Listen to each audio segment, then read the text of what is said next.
నోహా భూమి మీద ఉన్నప్పుడు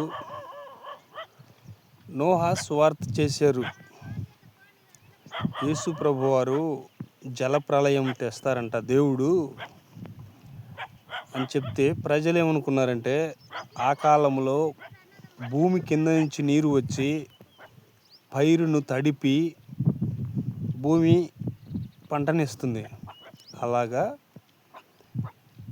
నోహా గారు ఏం చేశారంటే, వర్షం పడుతుంది, జలప్రళయం వస్తుంది, ప్రమాదం జరుగుతుంది, జనాలు చనిపోతారు, దేవుడి మాటలు వినండి, ఓడలోకి రండి అని నోవా చెబితే వినలేదు. భూమి మీద ఉన్న ప్రతి పక్షికి, ప్రతి మనిషికి సువార్త, మనుషులకు, పక్షులకు, జీవులకు, సమస్త వాటానికి సువార్త చేశారు నోహా. ప్రతి జీవులు జంటలుగా మారాయి, మంచి మనసు తెచ్చుకొని ఓడలోకి వచ్చాయి. అయితే ఈ మనుషులు జ్ఞానవంతులే కానీ సువార్త అస్సలు అంగీకరించలేదు, వేలన చేసి నవ్వారు. అలాగే పెళ్ళికిచ్చుచున్నారు, పెళ్లి చేసుకొనుచున్నారు, రకరకాల సంసార గొడవల రీతిలో పడి ఉన్నారు. అప్పుడు ఆకాశం నుంచి వర్షం పడిద్దంటే ప్రజలు నమ్మలేదు. 40 రోజులు వర్షం కురిసి ప్రజలకు కాళ్ళ నుంచి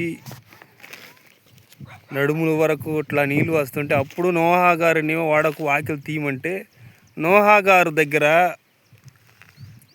తీసే అధికారం లేదు. ఓడకు తలుపులు దేవుడు వేసేశారు. అందుకే ప్రజలందరూ పెళ్ళికి ఇచ్చుచు చేసుకొనుచు అనేక సంసార గొడవలు ఉంటూ చనిపోయారు.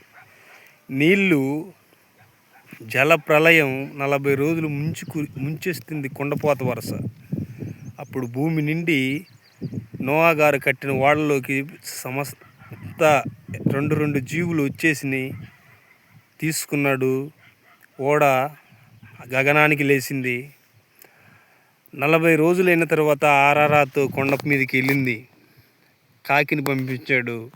ఎక్కడ పొడుంటే సూచి వస్తే కాకి అక్కడ ఓడని తీసుకెళ్ళి అక్కడ దించుదామంటే కాకి శవాల మీద పడి, ఎక్కడ పడిపోయిన శవాలు అక్కడ తింటా ఉంది. ఆ కాకి తిరిగి రాలేదు. అందుకని మరలా పామురాయిని నోహా గారు వదిలిపెడితే అప్పుడు ఒక పర్వతం మీదకి వెళ్ళి ఒలీవ కొమ్మను తీసుకొచ్చింది. ఒలీవ కొమ్మను తీసుకొస్తే అక్కడికి ఓడ వెళ్ళి క్రమముగా నీరు తగ్గుతున్నప్పుడు అక్కడికి వెళ్ళి ఓడను ఆపుకున్నాం. అప్పుడు దేవుడు ఆలోచించాడు, నరుల హృదయ ఆలోచన బహుఘోరమైనది, అది బహు వ్యాధి గలది. ఇందును బట్టి నేను ప్రజలను చంపేశాను. బలాత్కారాన్ని బట్టి ప్రజలు బలాత్కారం విచ్చలవిడిగా ఉంటున్నారని చంపేశాను. ఇది మరలా ఈ జలప్రళయం ఇక భూమి మీదకి నేను తేకూడదు, ఒక్కసారిగా అంతా తుడిసివేయకూడదని దేవుడు అనుకొని అప్పుడు ఒక వాగ్దానం చేశారు. నేను ఇక మీదట జలప్రళయంతో ఒక్కసారి భూమిని అంతము చేయను అని నమ్మారు. నమ్మిన తర్వాత జలప్రళయం చేయను అని చెప్పాడు దేవుడు. అలాగా యేసు ప్రభువును పంపి భూమి మీద జనాలను రక్షిస్తున్నాడు. కానీ మనుషులు ఎంత సువార్త ఏ రీతిగా చెప్పినా కానీ నమ్మట్లేదు. ప్రమాదంలో పడతారు. అపవాది అనేక రీతులతో, అనేక మాటలతో అపవాది చెడు మార్గంలోకి తీసుకుపోతుంది. ప్రభువారిని నమ్మండి, ఆయన గొప్ప దేవుడు, ఆయన సృష్టికర్త, భూమిని ఆకాశమును సృష్టించిన సృష్టికర్త అయిన దేవుడు ఆయనే. ఆయన తప్ప మరొక దేవుడు లేడు. భూమిని ఆకాశమును సృష్టించిన సృష్టికర్త అయిన దేవుడు ఆయనే గనక మీరు ప్రమాదంలో పడకుండా ఉండాలంటే యేసు ప్రభును ఎవరైతే నమ్ముకుంటారో వారికి రక్షణ కలుగుతుంది. భూమి మీద ఉన్న ప్రతి మనిషిని దేవుడే సృష్టించాడు గనక ఆయన ప్రజలు భూమి మీద చనిపోతున్నా కూడా చూస్తూ ప్రజలను ఓర్పుతో ఓపికతో రక్షించుకుంటున్నాడు. భూమి మీద ఉన్నప్పుడే నీ ప్రాణం ఉండగానే ప్రభుని నమ్ముకో, దీపం ఉండగానే ఇల్లు దిద్దుకో, నీవు చక్కబెట్టుకో అని ప్రభు ప్రతి ఒక్కరిని హెచ్చరించుచున్నాడు. ఆయన సువార్త ఏ రీతిగా నీ దగ్గరికి వస్తుందో నాకైతే తెలియదు.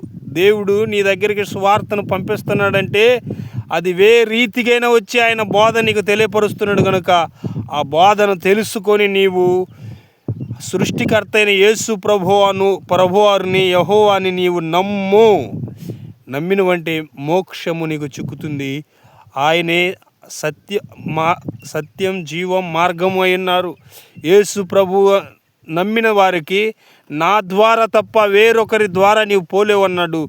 ద్వారం దగ్గర మనం యేసు ప్రభువును మనం ఇప్పుడు నమ్ముకుంటే యేసు ప్రభువు ఆయన మార్గమై సత్యము జీవమై ఉన్నారు కనుక ఆయన నమ్మితే ఆయన ద్వారా మనం పరలోక రాజ్యాన్ని పోవడానికి అధికారం ఉంది కనుక యేసు ప్రభువును